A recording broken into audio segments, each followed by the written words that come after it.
안녕하세요. 오늘 원래 계획된 미리 프리뷰 드렸던 환자분이 갑자기 몸이 안 좋으셔가지고 오늘 못 오시게 됐어요. 그래서 지금 다른 분으로 지금 수술 계획이 잡혀 있던 다른 분으로 대체했는데요. 양해해 주시면 감사하겠고요. 환자분이 불편하시기 때문에 뭐 어쩔 수 강요할 수도 없는 거죠, 그렇죠? 아마 그분은 다음 6월 달에 아마 하시게 될 것 같습니다. 새로 이렇게 준비된 환자분은요, 저하고 오랫동안 진료하셨던 분이에요. 그리고 보시다시피 22번에 라테랄 인사이즈가 벌써 이제 다이스테마도 생겼고 이렇게 많이 밀려 나오게 됐죠. 대개 이런 경우에 이렇게 원인이 뭐냐라고 하면 대개는 하악체일 가능성이 많습니다. 그렇죠? 구치부 교합이 무너져 내리면서 하악치아가 이렇게 특히 하악 케나인이 이렇게 라테랄 무브먼트를 하면서 이 치아를 자꾸 앞으로 밀어내는 그런 상태가 되죠. 하악도 보철물이 처음에는 이러지 않았겠지만 점점 제 하악 구치부의 교합이 낮아지면서 전치부가 점점 더 많이 닿는 그런 일들이 생기게 됩니다. 어쨌건 지금 임상적인 상황은 이러시고요. 엑스레이를 보시면 거의 플로팅이 되어 있는 상태입니다. 구치부에 보면 임플란트 옛날에 벌써 엔리치 하신 지가 한참 되셨습니다. 상당히 예우 잘 쓰시고 계시고요. 12번은 지금 보시다시피 루트의 한 3분의 1도 제대로 남아있지 않은 상태이고 상당히 좀 모빌리티가 있는 그런 상태입니다. 그리고 CBCT 상태에서 보면 이렇게 얇게 되어 있고 팔라탈 쪽으로도 본이 좀 없어져 있는 되게 여러분들이 충분히 이해할 수 있는 그런 임상적인 상태가 되겠습니다. 그렇지만 지금 사실 리지의 폭은 상당히 그렇게 나쁘지 않은 정도이고요. 어차피 전치부이기 때문에 아주 리지가 넓다고 할 수는 없지만 그래도 리지가 좁지도 않은 그렇게 아주 센 리지가 되지는 않은 그런 상태입니다. 그래서 어떻게 치아를 임플란트를 위치시키느냐 포지션이 중요할 것이고 또 CT 이미지에서 보시는 것처럼 상당히 본 덴시티가 약합니다. 이분 원래 본 덴시티가 상당히 약해서 상하게는 굉장히 딥 스레드를 써서 임플란트 수술했던 그런 기억이 나는 분입니다. 그래서 오늘은 이렇게 계획된 케이스와는 다르게 다른 케이스를 급하게 대처하게 됐습니다. 수술은 한 개짜리이기 때문에 아마 되게 심플하게 끝나지 않을까 그렇게 생각을 하고요. 혹시 질문이 있으시면 주저하지 마시고 올려주시면 감사하겠습니다. 한 3분 정도 있다가 수술대 가도록 하겠습니다. 감사합니다.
뒤로, 잠깐만, 뒤로.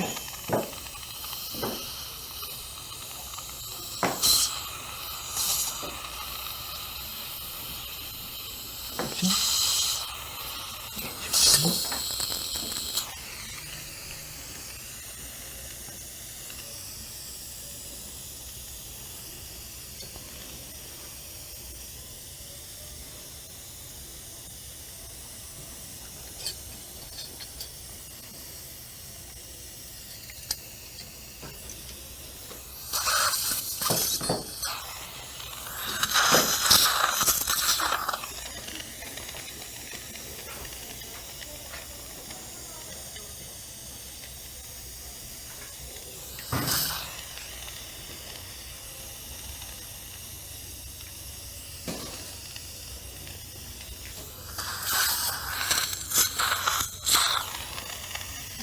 아니, 포토할 거예요. 포토할 거라고. 석션해 주시고.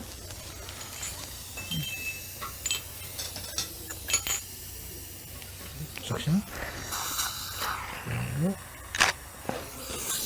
자, 보시면 이 벽화 쪽에 벌써 플레이트가 많이 얇아져 있습니다. 같이.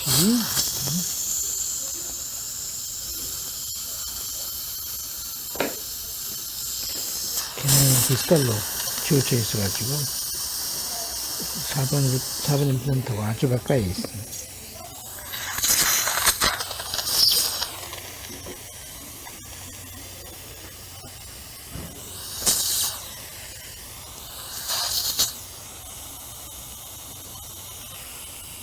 보셋.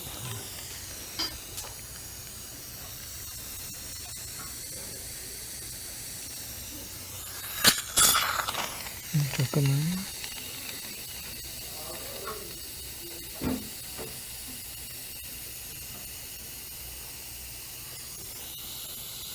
오케이. 잡아주시고.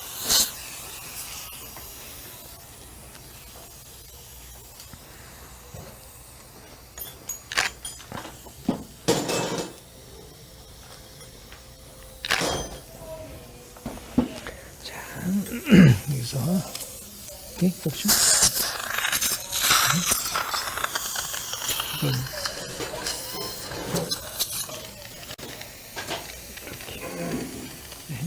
이게 팔라탈 본의 엑시스고요.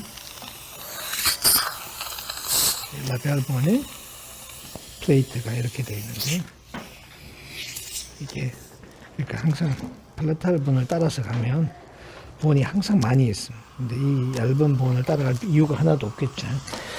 그래서 네. 파필라 좀 올려줄래요? 중간에 3번 매제 네, 요거 아니 요거 위로 석션을 할 때 위로 이렇게 해주세요. 한 번만 더 하고 이쪽으로 그렇죠? 오케이. 하나 하고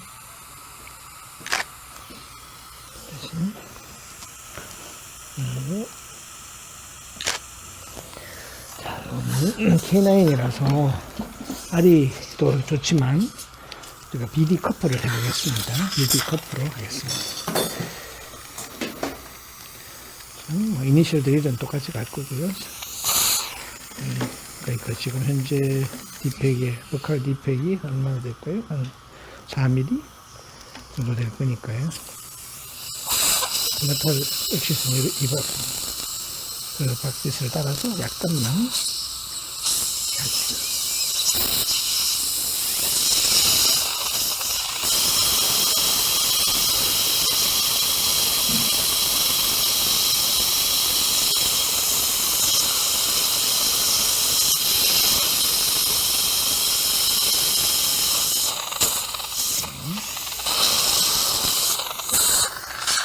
조가 있잖아.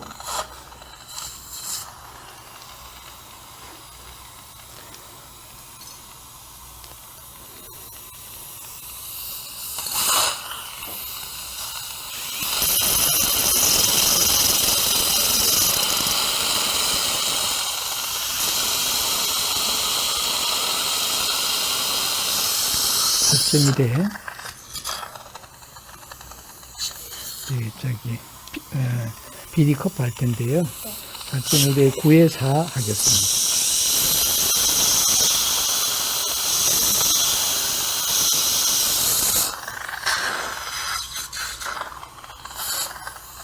구에 4니까 13mm 됐죠? 9, 4 게다가 지금 이 정도 20도 앵귤레이션을 갖고 있습니다. 스크류 타입을 하려면 20도 앵귤레이션 걸리면 2mm 정도 조금 더 깊이 9, 4, 13에다가 15mm 드릴링이 되는 겁니다.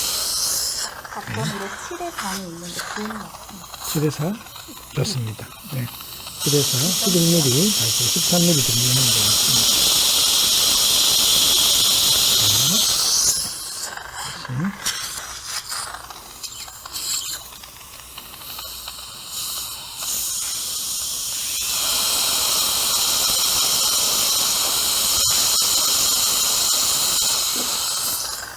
다시 3.6이요? 3.6 네.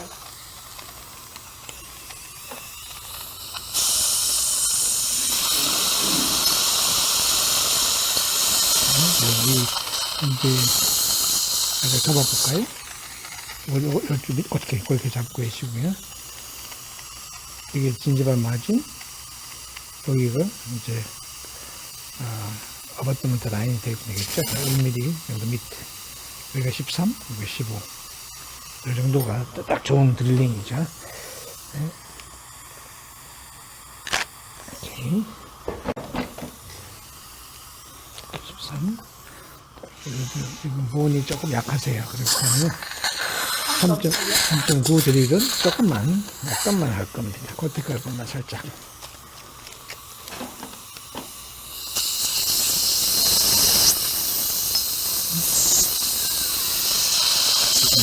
하고 텍스처 우리 플라즈마 할까요? 네. 좀 해주시고요. 자, 이렇게 놔주시고 이쪽으로 약간만 주시고요. 이렇게 홀의 위치를 한번 보겠습니다. 그렇죠? 다시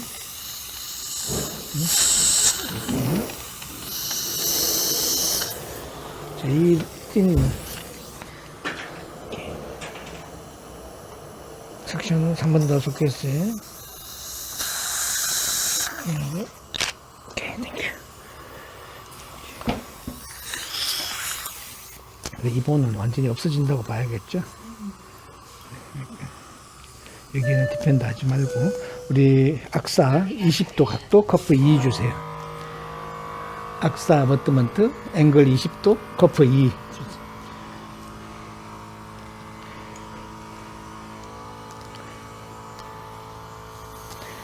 지금은 거의 대부분 스크류 타입으로 하고 있는데 미리 어버트먼트 연결해 두면 훨씬 더 쉽게 할 수 있어요.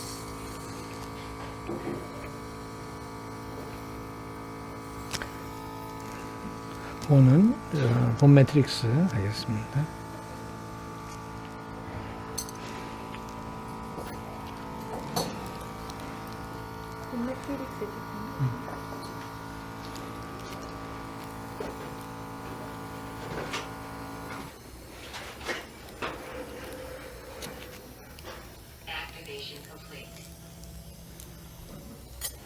오케이.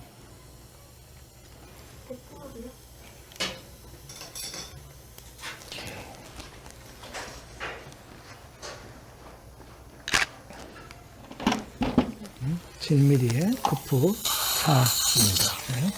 그러면 이 4mm 상부에 있는 4mm는 굉장히 본이 언스테이블 하니까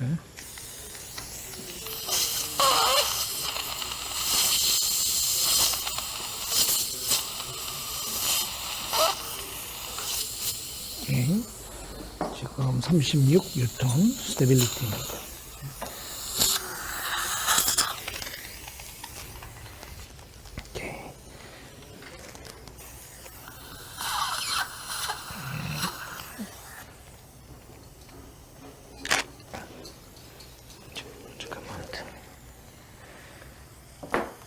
라이트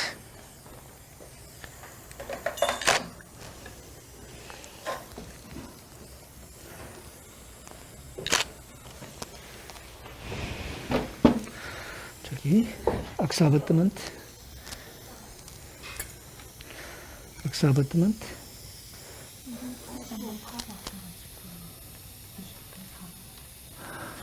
4mm 커프는 너무 높아요. 있겠지요. 스트레이트 안 되죠. 항상 채워놔야지. 네, 이게 아파트먼트가 있어야 되는데 준비해 주시고요. 3mm 너무 높아요. 너무 높고요. 지금 하지 말고 지금은 그냥 힐링으로 마무리할게요. 그다음에 바로 준비해가지고 하겠습니다. 지금은요 507 주시고요. 템퍼리를 어디 가실까? 템퍼리를 스크루홀이 라비알 쪽에 나오더라도 그냥 그대로 일단 PR로 만들어 주시고요. 그 다음에 어버트먼트를 선택할게요. 나중에. 자, 보시면 악스 어버트먼트가 각도를 갖고 있는데 이 각도가 이 핸드피스 커넥트의 라비알 쪽을 향하게 됩니다. 그러니까 지금 같으면 이 앵글 쪽이죠. 각도가 이렇게 되면 각도가 뒤쪽으로 가버리거든요. 그래서 조금 이 플랫한 면이 완전 라비알 면으로 딱 향하도록 해주시면요. 각도가 악사의 앵글을 꺾을 때 문제가 없이 꺾을 수가 있습니다. 이렇게. 자, 한 번만 더 하고 이렇게 하나, 됐습니다.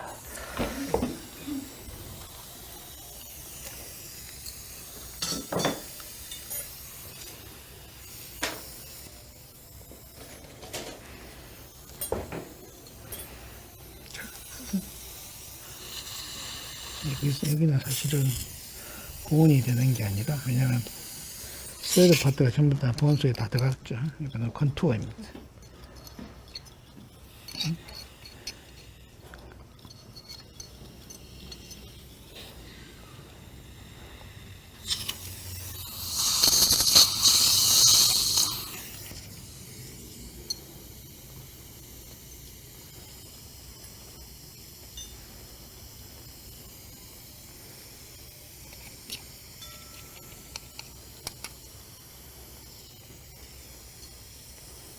오케이, 됐습니다. 이 정도면 됐고요.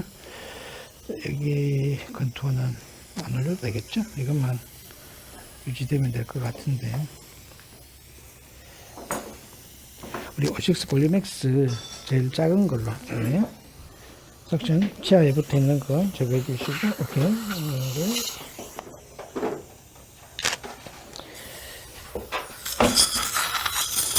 소켓은 아마 이 폼 매트릭스에서 잘 유지가 될 겁니다. 여기가 꺼져 있죠? 꺼진 부분만 조금만 봅시다. 작은 거. 오케이, 이거 주십시오. 절반만 쓸게요. 오케이, 됐습니다.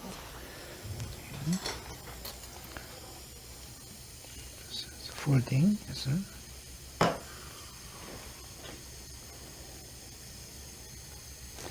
이걸 소킹 하지 말고 그냥 하는 게 더 좋대요. 블러드로 하이드레이션이 될 수 있게. 잠깐만요. 조금만 더 올려야겠습니다.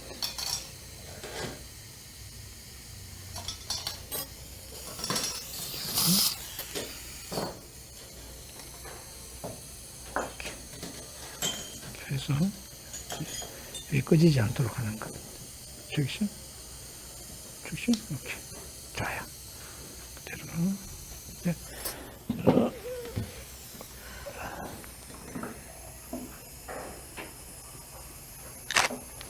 주차하겠습니다. 5-0.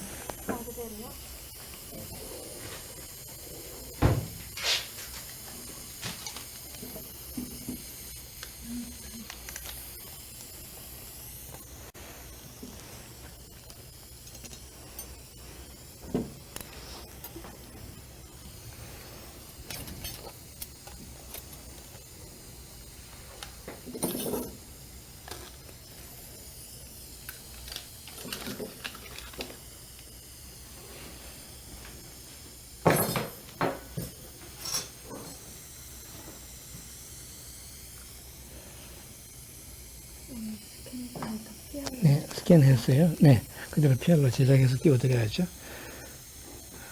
이거 없이 가실 수는 없잖아. 대신 스크루홀은 지금 라벨로 나오겠죠. 나중에 악사로 교체하면 다시 링괄로 또 유치하게 될 겁니다. 스캐너 준비해서 바로 스캔하겠습니다.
잠깐만.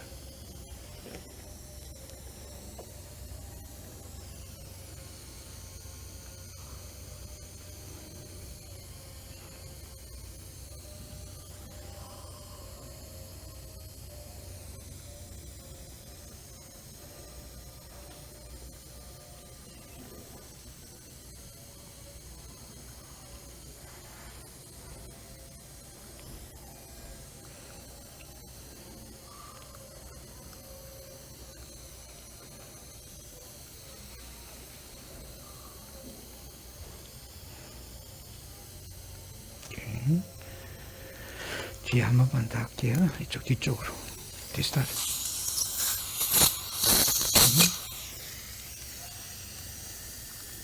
됐습니다.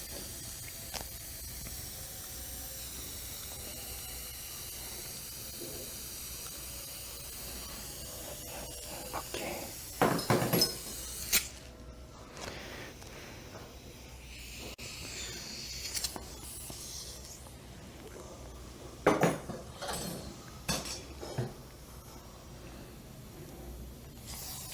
임시차 끼고 가셔야 되는데요. 임시차 지금 돈 뜨고 만드는데 한 40분 정도 걸릴 겁니다.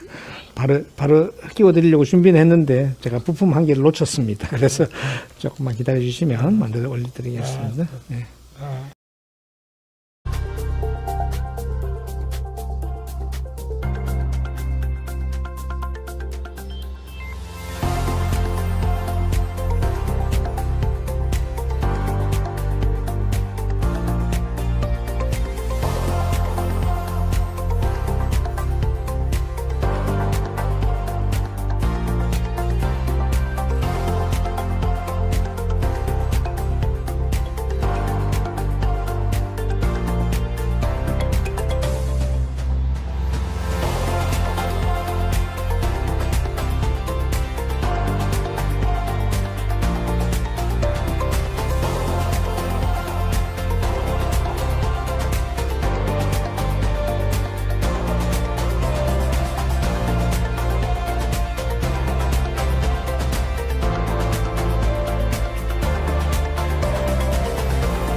오늘 케이스는 뭐 간단한 케이스였죠. 그렇지만 우리가 지금 BD 커프라든지 또는 R이라든지 이런 케이스, 이런 시스템이 아니라면 사실은 그렇게 쉽지 않은 케이스입니다. 이 라비알 본이 완전히 없어진 그런 경우에 일반적인 우리 임플란트를 식립한다고 하면 반드시 적극적인 본 리제너레이션 해줘야 되겠죠.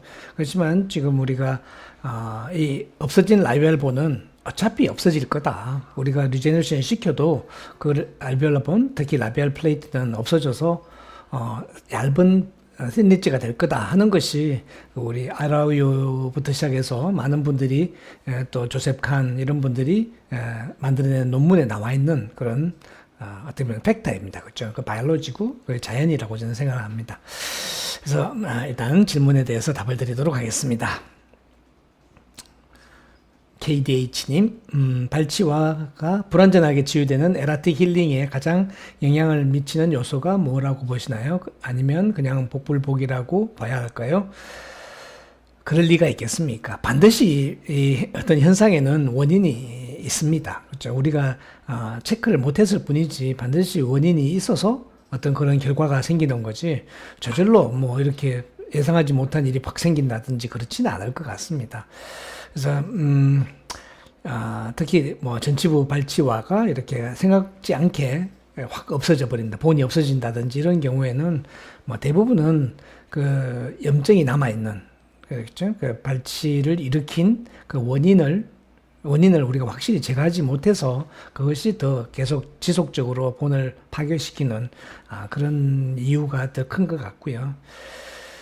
그래서 뭐 하여튼 면밀하게 살펴야 될 것이고 뭐 본 자체가 발치하는 중에 크랙이 간다든지 이런 경우 있을 수도 있고요. 또는 뭐 우리가 수치한다든지 수술을 하는 중에 어떤 충분히 그 고려 배려를 하지 못해서 본이 또 어떻게 파괴되어 버리는 녹아버리는 그런 경우가 있을 것 같습니다. 저는 뭐 원인이 없이 복불복이라고 생각하지 않습니다. 내 잘못이다 이렇게 생각하는 거죠. 그다음에 다시 간혹 구개척 벽이 완전히 날아가는 경우를 보게 되는데 이런 경우에 협적 플랩을 감장해서 당겨오게 되면 전정이 얕아지게 되는데요. 구개척 점막을 당겨오는 팁이 있으실까요? 그러니까 지금은 본이 없어진 거죠. 진지바는 있을 텐데요. 아마도. 근데 여기다가 우리가 GBR을 하려고 하는 거죠. 진지바까지 완전히 없다고. 특히 팔라탈 진지바가 없는 경우에는요. 저는 이미디어트를 별로 권해드리지 않습니다. 라비알 진지바는 또 버칼 진지바는 우리가 움직일 수가 있지만 팔라탈 진지바는 당겨오기가 힘들잖아요. 그래서 제가 생각하기에는 가장 나은 방법이 이렇게 커넥티브 티슈 그래프트를 해서 커버해 주는 방법 하나, 아니면 차라리 딜레이드 어프로치를 해가지고 이 소프티슈가 어느 정도 리제너레이션 된 다음에 그리고 나서 수술에 들어가는 것이 좋은 것 같습니다.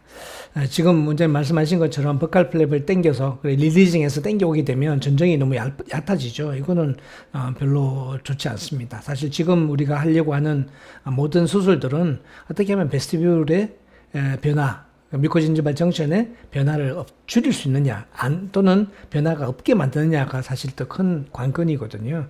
그래서 이것은 당겨 올리는 것은 저는 반대입니다. 구개척 점막을 당겨오는 팁, 이런 여기에 대한 수술법도 여기 좀 소개되어 있는 게 또 있죠. 갑자기 또 성함이 생각이 안 나는데요. 이태리에 되게 유명하신 그 지주과 이렇게 플랜 매니지먼트의 거장이신 분이 있죠. 이분 책에 보면 팔라탈을 리리징해서 당겨 올리는 그런 방법이 있긴 합니다. 네, 이것도 역시 좀 주의를 해야 되겠죠. 사운드한 본이 있을 경우에는 본 플레이트가 있을 때는 그래도 뮤코자가 좀 이렇게 잘 안 당겨오지만 이렇게 인시전하고 이렇게 다이섹션해서 당기면 한 3, 4mm 정도는 당겨 올라올 수 있겠지만 본이 건강하지 않은 상태에서 당겨 올리다 보면 이 통째로 다 네크로시스 돼버리는 경우가 생길 수 있거든요. 그래서 좀 딜레이 하는 것이 낫지 않을까 그렇게 생각합니다. 그 다음에 다시 우리 KDH님, 발치 후 상악동 점막 천공 또는 상악동 점막이 노출되었으나 천공되지 않았을 때 처치법이 궁금합니다.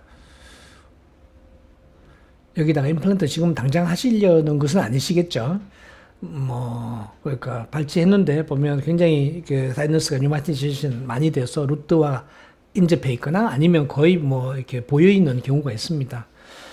저는 그냥 둡니다. 아무것도 하지 않고 그냥 두고요. 만일에 뮤코자가 퍼포레이션 됐다거나 하면 우리가 지금 쓰는 콜라겐 같은 거, 플러그, 콜라겐 플러그 같은 걸 해서 이렇게 블러드에 충분히 소킹되도록 해서 이렇게 블러드 클롯을 만들어 주는 거죠. 그렇게 해서 시간이 지나면 진지바도 생길 것이고 또 본도 생길 수도 있겠습니다. 그렇습니다. 하여튼 그냥 이런 경우에 임플란트를 바로 할 수도 있습니다. 할 수 있는데 케이스 바이 케이스라서 바로 이 한마디에 한 문장의 질문으로 모든 케이스를 설명드리기는 좀 곤란할 것 같고요. 혹시 구체적인 내용이 있으시면요, 나중에 이렇게 Q&A 유튜브 Q&A 세션에 올려주시면 제가 케이스를 보고 좀 설명을 드리도록 하겠습니다. 그 다음에 데이저스트님, 픽처 상부 찢어짐은 픽처 강대 자초도 중요하지만 상부가 본에 잠겨 있을 때는 픽처 상부를 둘러싼 본이 찢어짐을 막아주는 역할을 한다고 생각하는데요. BDC의 경우는 픽처 상부가 커프로 되어 있어서 본에 잠기지 않는 경우가 많게 됩니다. 이럴 경우에 구치부에 픽처 찢어짐이 쉽게 일어날 수 있지 않을까요? 네, 원장님 말씀이 맞는데요. 이것은 임플란트 디자인입니다. 사실은 상부가 찢어지는 저는 첫 번째 원인이 우리가 진짜 많이 쓰고 있는, 특히 한국에서 아시아에서 많이 쓰고 있는 11도 커넥션이 저는 굉장히 중요한 역할을 한다고 봅니다. 이게 본 속에 완전히 들어있을 때는 이게 옆에서 본에서 서포트를 받기 때문에 비교적 괜찮지만 본에 드러나는 순간에 라테랄 포스가 아주 강하게 작용을 하게 써서 찢어짐이 생기는 거죠. 근데 블루 다이몬드는요, 3.7mm가 4mm 이상 강합니다. 강도가 일단 강하고요. 이게 모스 테이프를 통해서 어떻게 보면 웨지 이펙트처럼 박아 넣는 어버트먼트가 계속 지속적으로 박혀 들어가는 이런 포스가 없습니다. 거의 없다고 보셔도 됩니다. 그렇기 때문에 지금 말씀하시는 이 팩터는 그렇게 일어나지, 제로라고 말씀드릴 수는 없겠지만 거의 일어나지 않고요. 4mm짜리 임플란트라면 이건 거의 우리가 식립하는 5mm 픽처하고 11도 각도의 5mm하고 거의 강도가 좋거든요. 5mm 픽처가 찢어졌다는 것은 제가 익스터널 때 제가 부러진 경우는 좀 있었습니다만은 이렇게 이 케이스에서 아직도 지금 블루 다이몬드가 나간 지 7년이 됐는데요. 아직도 한 케이스도 없었습니다. 원장님 말씀하시는 포인트는 뭔지 제가 압니다만은,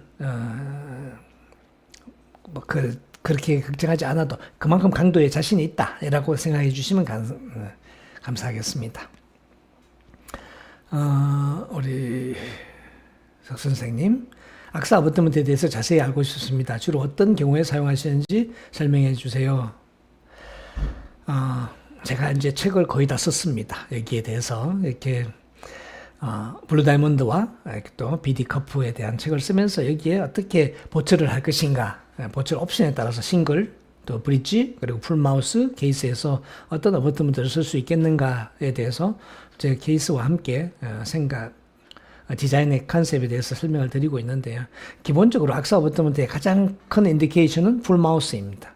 풀마우스에 악사 버튼을 연결시키고 나면 메탈이 없는 PMMA 또는 질코니아를 그냥 밀링하고 스테이닝만 해가지고 그냥 스크루로 쪼아 넣습니다. 안에 우리가 이전에 했던 우리 어떤 형태의 보철도 보면 메탈이 안에 들어가죠. 그런 다음에 밑에 있는 티타늄하고 다시 이렇게 결합되는 그런 형태인데요. 악사 어버트먼트는 그냥 그 위에 PMMA나 질코니아 보철물이 스크루에 의해서 완전히 고정된다는 것이 가장 큰 장점입니다.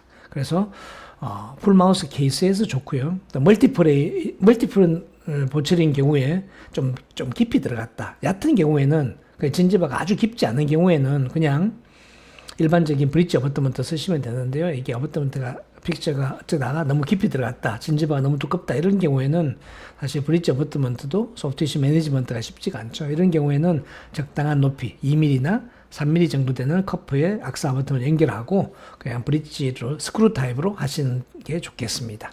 그러니까 스크루 타입 보철물에 아주 적합하게 되어 있고요.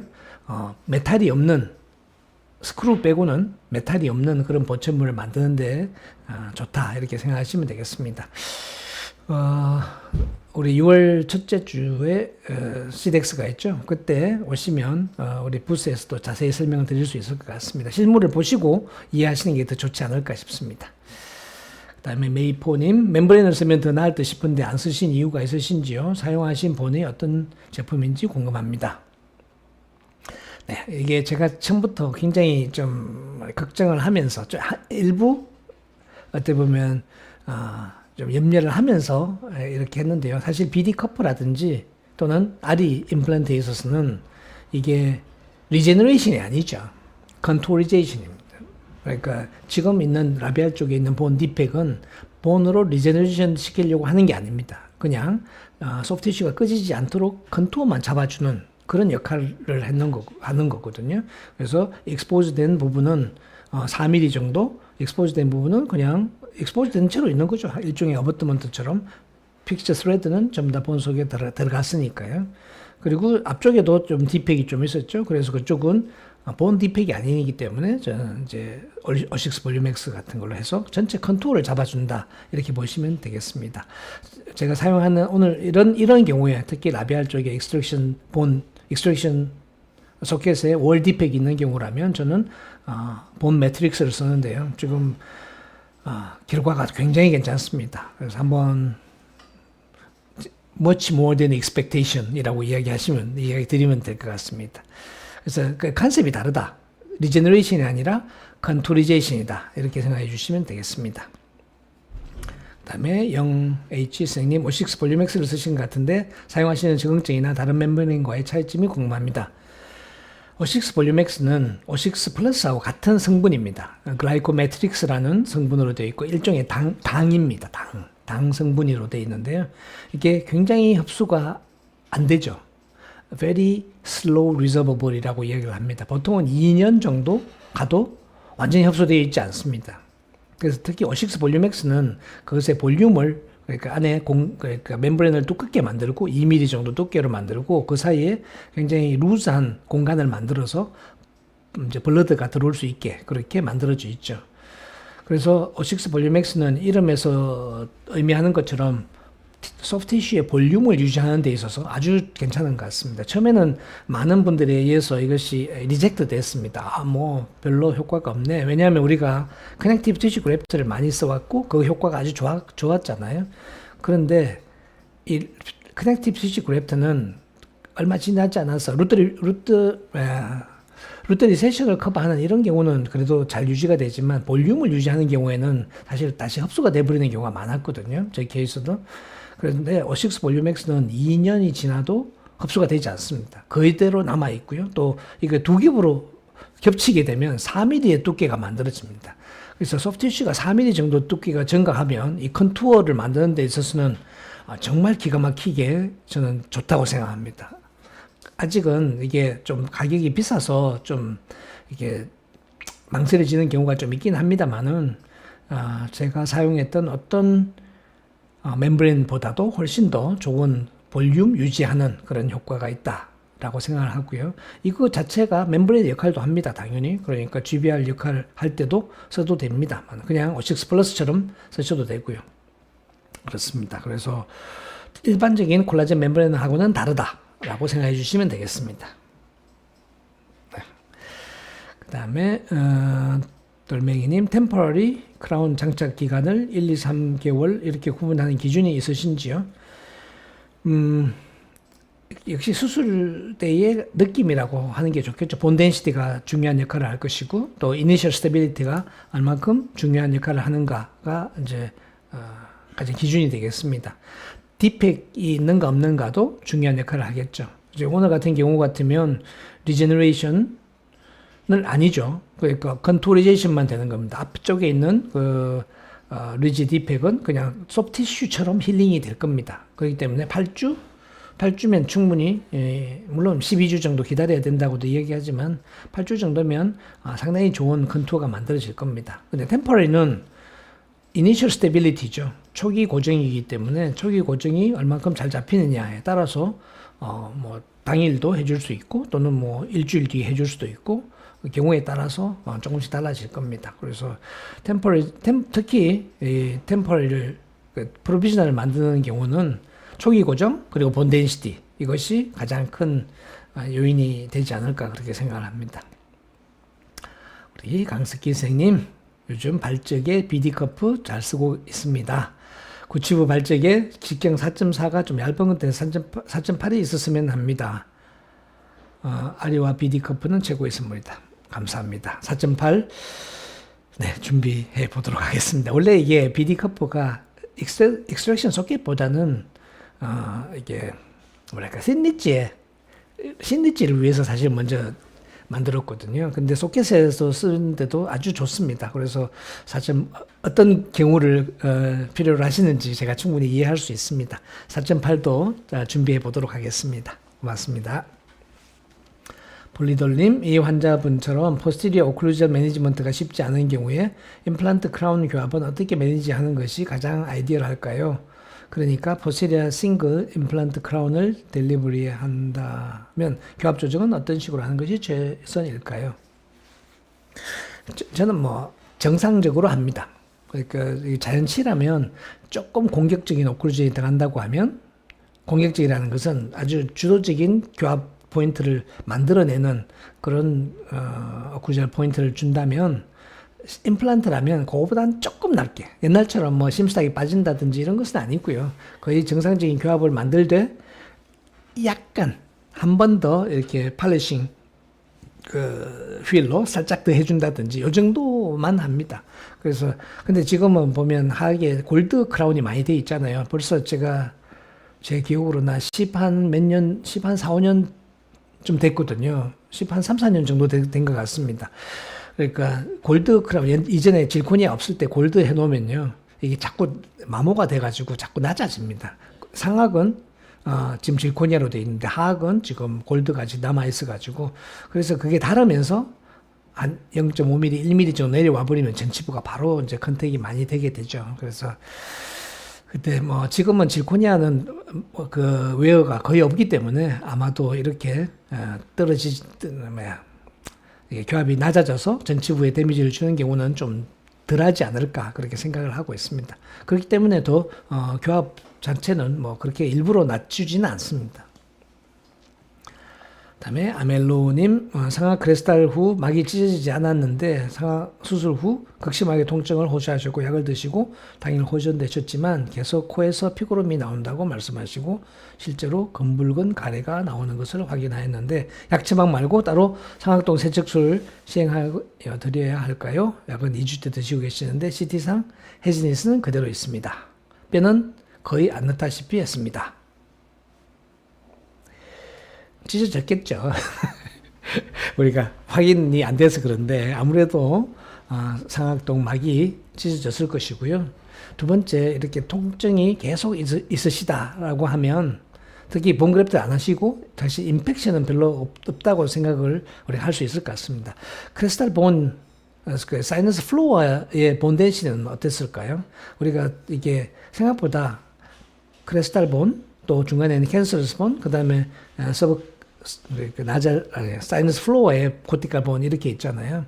이 크리스탈 어프로치를 하다 보면 이 부분을 굉장히 조심스럽게 들어 올립니다. 그렇죠? 그러면서 그냥 우리가 드릴링 확 할 때보다는 오버히팅이 되는 경우가 좀 있었습니다. 저도 있었고요. 그래서 그것을 엑스레이 상에서 사이너스 플로어가 아주 덴스하게 보인다면 저는 그 차라리 장점이기도 하고 단점이기도 한데요. 그러니까 일단은 그 사이너스 플로어는 정확하게 뚫고 지나간 다음에 이렇게 다음 이렇게 약간 확장시켜 나가는 쪽으로 가야 되지 않을까. 지금 우리가 쓰는 카스키트나 카사키트 저희들 쓰는 이번에 새로 나온 카사키트는 그라인딩이 되면서 들어가는 거거든요. 근데 그냥 카스키트는 밀어 넣는 시스템이거든요. 그래서 거기에서 오버히팅이 될 가능성이 좀 있습니다. 그래서 제 생각에는 우리 갈아서 들어가는, 그렇죠? 갈면서 들어가는 방법이 더 좋을 것 같고요. 옛날에 제가 덴사볼을 쓸 때도 한 2번 여기에서 이렇게 오버히팅이 돼서 결국 픽처가 실패한 경우가 있었습니다. 그래서 아마도 지금 2주 정도 지났는데도 통증이 있다면 아마 퍼포레이션이 됐을 것 같고요. 두 번째는 오버히팅이 됐을 가능성이 많겠다 생각합니다. 다행히 뭐 픽처가 괜찮으면 다행인데요. 그렇지 않으면 한번 체크해 보시면 좋겠습니다. 약은 어떤 약을 드시는지 모르지만 오그멘틴 같이 확실한 약을 강하게 주셔야 됩니다. 그냥 일반적인 아목사실린 이런 것은 별로 잘 안 듣습니다. 그죠? 오그멘틴 600ml 이런 걸 콱콱 주셔야 됩니다. 사이너스 세척술을 하시면 도움이 될 것 같습니다. 그죠? 다음에 예고 영상의 질문에 답 고맙습니다. 저는 짧은 생각으로 잇몸 속에 긴 어버텀을 넣기가 힘든 경우가 있어서 머신드 서피스가 길면 보철이 용이할 거라 생각했는데 리세션 가능성이 있나 보네요. 경우에 따라서 다릅니다. 이렇게 결국은 이게 진지발 리세션은 어떻게 만들어질까요? 자연 치아 말고 임플란트 주변에.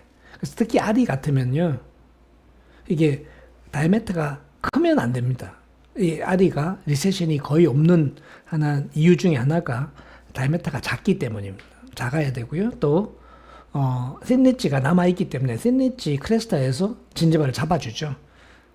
그래서 리세션이 거의 없는 거거든요. 근데 이게 완전히 붕 떠 있는 경우 있잖아요. 폭탄 맞은 것처럼 버코링구알로 전부 다 본이 없다. 이런 경우라면 중간에 완전히 포스트만 이렇게 서 있으면 잡아주는 게 전혀 없잖아요.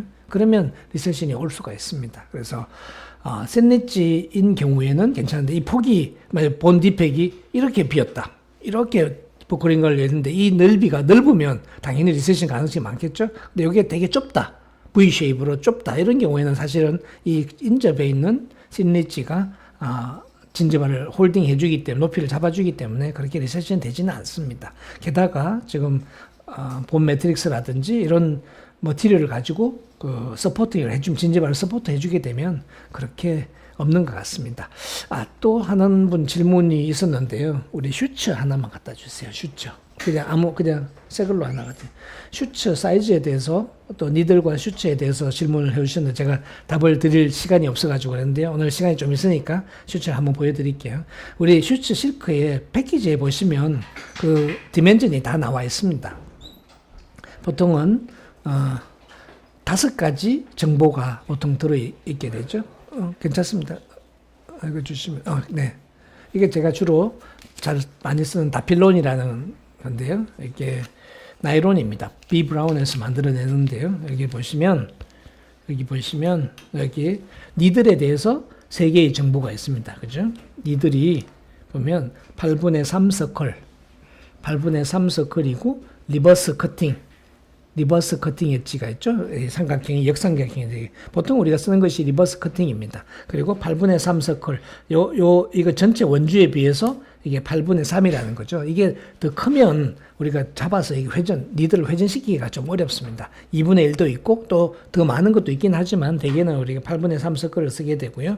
그리고 16mm죠. 이게 원을 다 그리면 16mm가 된다는 거죠. 그래서 되게 이 정도 13에서 16mm 정도 쓰시는데 16mm 정도인 것 같습니다. 그래서 이게 니들에 대한 정보이고요. 그리고 실크에 대한 정보는 길이가 있을 것이고 굵기가 있을 겁니다. 그리고 종류는 당연히 종류가 이제 나이론이냐, 블랙실크냐, 또는 크로믹이냐 이런 것이 있겠죠. 그래서 여기서 보시면 니들의 길이가 실크의 길이가 45cm고 포제로, 그죠? 바이브제로 이건 다 아시죠? 그렇게 되어 있습니다. 니들은 대개 8분의 3 서클 16에서 18mm쯤 되는 걸로 쓰시면 되고요. 그래서 리버스 커팅 엣지 이렇게 되어 있습니다. 그래서 다필론 B 브라운입니다. 그렇게 비싼 거 아닙니다. 예, 감사합니다. 마지막 또 질문이 하나 더 들어왔습니다. 수술과 관계없지만 현재 메가젠에서 출시한 바이트 임프레션 코핑을 잘 쓰고 있는데 직경이 5.5라 힐링을 4.5 끼운 경우에는 조금 걱정이 됩니다. 추후 직경이 더 작은 바이트 코핑을 출시할 계획이 없으신가요? 고엠메드에서 4.5 직경짜리 출시하는데 LG원은 잘 안 맞더라고요.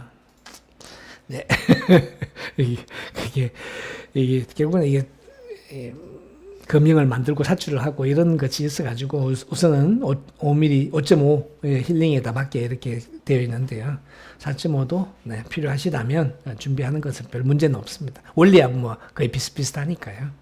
하여튼 제가 또 우리 연구소에다가 어드바이스를 하도록 하겠습니다.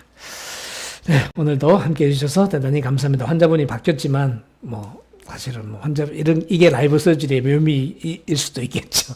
그래서 오늘 정말 다른 분을 모시게 돼서 그나마 다행이라고 생각합니다. 자, 다음 주에 또 다시 뵙도록 하겠습니다. 고맙습니다.